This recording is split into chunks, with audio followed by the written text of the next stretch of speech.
Muy buenas noches, licenciada y compañeros. El día de hoy les presento mi documental sobre la década de los 80 y los albores de la globalización en Honduras. Mi nombre es Marian Sagastún Hernández y pues, procederemos a la presentación.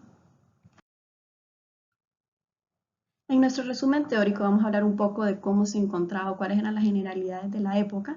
Bueno, entonces como ya sabemos, la región centroamericana estaba sufriendo una crisis política, económica y social durante la década de los 1980.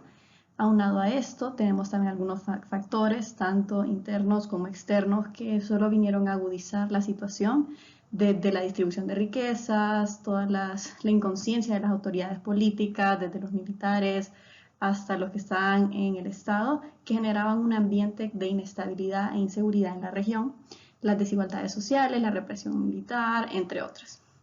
También, aunado a esto, tenemos que las políticas ejercidas por Estados Unidos y la Unión Soviética en Centroamérica solo vinieron a agravar aún más la situación, llevando a que se militarizara la región y que se agudizara la crisis social. Algunos de nuestros factores internos: tenemos el surgimiento de las guerrillas, de las muy conocidas guerrillas. Tenemos las desigualdades en las clases sociales en Centroamérica, que también eso fue una clave, un factor detonante en aquella época, la represión militar y política contra movimientos revolucionarios, que eso tuvo consecuencias muy violentas, aún más inseguridad e inestabilidad en el país. También tenemos, bueno, los desastres naturales que llevan a crisis económicas debido a los daños ocasionados por estos mismos, y el desarrollo de medidas de carácter político para controlar la región por parte de los Estados Unidos, que nos volvía un estado dependiente, lo cual agravó nuestra situación. Algunos de los factores externos: tenemos la Guerra Fría de 1950 y 1980. Como siempre, predomina una crisis económica y política. Se infunde el socialismo como una supuesta solución a la desigualdad y el desarrollo, y la intervención directa de los Estados Unidos. Después, ¿cuáles eran las consecuencias de esta crisis política y económica? Bueno, dentro del ámbito político tenemos que las relaciones diplomáticas se ven afectadas por las guerras entre Guatemala, El Salvador y Nicaragua, lo cual deja a la larga una gran cantidad de muertos y heridos. Después tenemos dentro del ámbito económico, que es la economía se detiene, lo cual afectará al desarrollo. Se incrementa la deuda externa por las políticas armamentísticas iniciadas por los bloques. Y dentro de los aspectos fronterizos podemos decir que, bueno, la violación a la soberanía nacional por parte de los Estados Unidos, y tenemos que las fronteras fueron minadas con el objetivo de detener el ingreso de los que venían a revolucionar.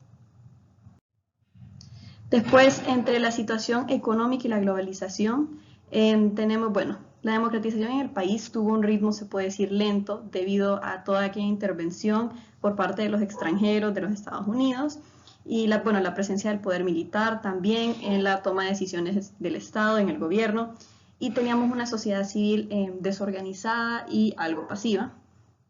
Tenemos que, bueno, también algunas de las zonas que utilizó el Estado para la globalización fueron como herramienta que utilizó el Estado para atraer la inversión extranjera como una respuesta al proceso global de desconcentración de la producción y un elemento fundamental en la globalización económica.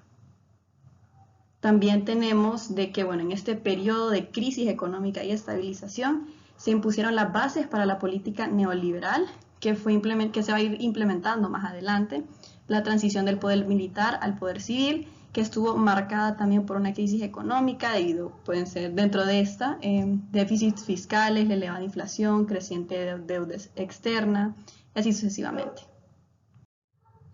Ahora, la globalización en Honduras. Bueno, en la década del 80, el gobierno aprobó 2 instrumentos legales para atraer la inversión extranjera e incentivar la exportación. Pero primero vamos a hablar un poco sobre la globalización en sí, que ha venido a revolucionar el mundo de negocios. Como ya sabemos, ha hecho surgir en empresarios la necesidad de internacionalizar sus estrategias competitivas y los medios para lograr alcanzar estas. Pero entre los beneficiarios de esta globalización no se ven todos, debido a que las las micro, pequeñas y medianas empresas les ha faltado los medios o los recursos para alcanzar estos mercados internacionales. Bueno, en 1984 se crea el régimen de importación temporal, también conocido como sus iniciales el RIT, con el cual se exoneraba de aranceles a importaciones de bienes de capital y materias primas a aquellas empresas exportadoras de productos industrializados y de exención del impuesto sobre la renta por un periodo de 10 años. Esto funcionó para empresas operando fuera de las zonas industriales de procesamiento. Pero también tenemos que uno de los objetivos principales de los programas de ajustes era abandonar aquellas políticas de sustitución de importaciones e iniciar un proceso más abierto a las economías para promover la competitividad en las mismas. Aquí es donde vienen los programas de ajustes estructurales, o como también los podemos conocer como la PAE, que la PAE prescribieron una desregulación y desburocratización para permisos, solicitudes y también otros trámites. Podemos ver también que hoy en día Honduras todavía se caracteriza por trámites un poco engorrosos, lo cual afecta más a los pequeños y medianos empresarios, o podemos decir las micro y medianas empresas, debido a que en su mayoría se ubica al margen de la ley y no cumplen en su totalidad con los procesos de formalización y registro. También la globalización se caracteriza por un cambio en el balance entre los agentes de promoción de la industrialización y desarrollo económico: la empresa nacional, la empresa transnacional y las empresas estatales.